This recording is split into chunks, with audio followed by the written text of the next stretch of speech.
अखिल भारतीय वाणी समाज प्रबोधन संस्थेची गोल्डन लीप येथे होणार राष्ट्रीय कार्यकारिणीची बैठक। एज्युकेशन हब निर्माण करणार संस्थापक अध्यक्ष सुनील तात्या नेरकर यांची पत्रकार परिषदेतून माहिती। अखिल भारतीय वाणी समाज प्रबोधन संस्थेची राष्ट्रीय कार्यकारिणीची बैठक धुळ्यात प्रथमच होत असून 20 जुलै 2025 रोजी धुळे शहरातील हॉटेल गोल्डन लीप या ठिकाणी सकाळी 10 वाजता या बैठकीचे आयोजन करण्यात आले असल्याचे या ठिकाणी संस्थापक अध्यक्ष सुनील तात्या नेरकर यांनी याबाबत पत्रकार परिषदेतून माहिती दिली। तर बैठकीला देशभरातून वाणी समाजाचे विविध जाती पोटजातींचे मान्यवर या ठिकाणी मोठ्या संख्येने उपस्थित राहणार असून यात उद्योजक गणमान्य व्यक्ती उपस्थित राहणार आहेत। या पत्रकार परिषदेप्रसंगी या ठिकाणी अखिल भारतीय वाणी समाज प्रबोधन संस्थेचे संस्थापक अध्यक्ष सुनील तात्या नेरकर, महाराष्ट्र प्रदेश अध्यक्ष सुरेश शिरोडे, प्रदेश कार्याध्यक्ष अजय कासोदेकर, प्रदेश समन्वयक विवेक वाणी, विविध आघाडी अध्यक्ष रवींद्र मालपुरे, भूषण सोनजे, प्रशांत ब्राह्मणकर, पवन खानकरी, दिलीप पाखले आदी पदाधिकारी उपस्थित होते। तर येत्या काळात एज्युकेशन हब निर्माण करण्याचं या राष्ट्रीय बैठकीतून विचार विनिमय असल्याचे या ठिकाणी सांगण्यात आले। जिल्ह्यात एज्युकेशन हब तयार करणार असे पत्रकार परिषदेतून माहिती संस्थापक अध्यक्ष सुनील नेरकर यांनी दिली।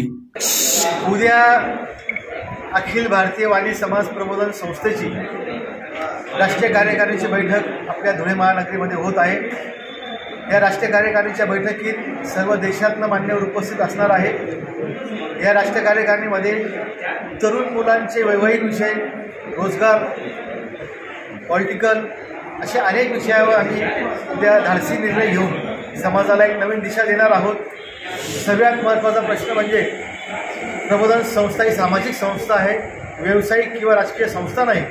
त्याच्यामुळे आमचं उद्दिष्ट राजकारण करणे नव्हे तर समाजातल्या तळागाळातील माणसाला न्याय मिळवून देणे, समाजातल्या तळागाळातील माणसाला रोजगार देणे, त्याचे अश्रू पुसणे यासाठी संस्था अनेक वर्षापासून काम करत आहे। प्रबोधन संस्थेने यापूर्वी वाणी समाजाला ओबीसी केलंय।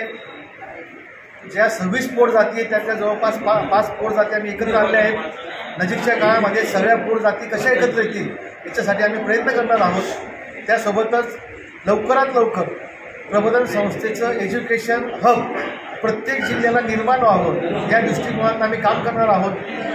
ज्या ठिकाणी योग्य उमेदवार असतील त्या ठिकाणी समाजाच्या प्रत्येक माणसाला पुढे आणण्यासाठी ही संस्था नक्की प्रयत्न करेल। परंतु राजकारणाशी ह्या संस्थेचा काही संबंध नाही आहे, हे पुन्हा मी रिपीट करतो।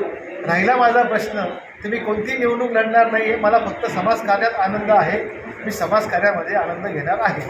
उद्यांनी आमच्या या समाजकार्याला भरभरून प्रसिद्धी द्यावी आणि प्रतिसाद द्यावा असं मी सर्व माध्यमांना विनंती करतो आणि थांबतो। जय हिंद, जय महाराष्ट्र।